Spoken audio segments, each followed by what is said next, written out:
अधिक बोलने के नुकसान और कम बोलने का फायदे। जिस दिन किसी इंसान ने समझ लिया, समझ लो उसका काम बन गया।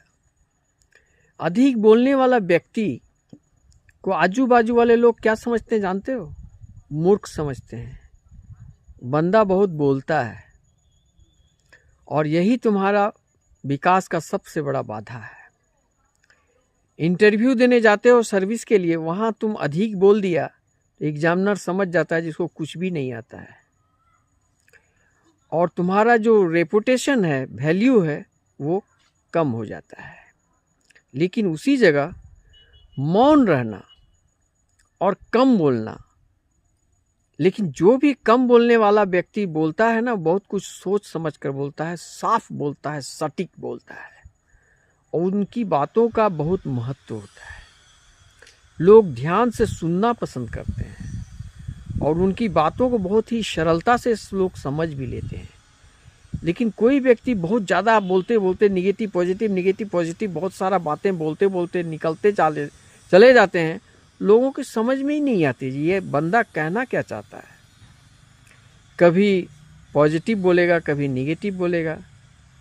इसका कोई सुबह कुछ बोला, शाम को कुछ बोला, आज कुछ बोला, कल कुछ बोला। चूंकि इसका कारण क्या है जानते हो?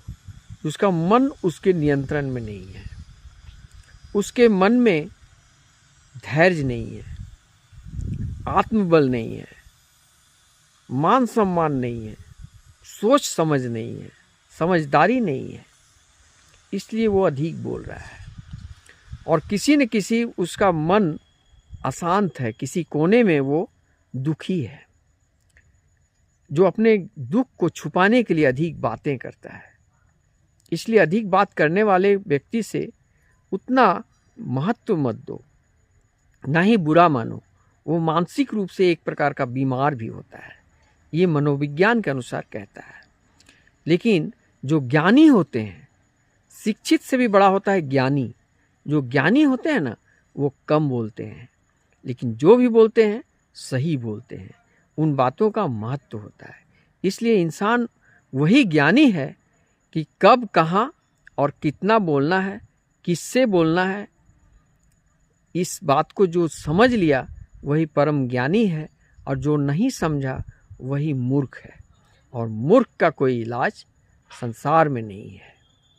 लेकिन उन मूर्खों का भी एक जगह है, वो है श्रीमद् भागवत गीता। आइए गीता का अध्ययन करें और ज्ञानी बने और मुक्ति पाएं। राधे राधे।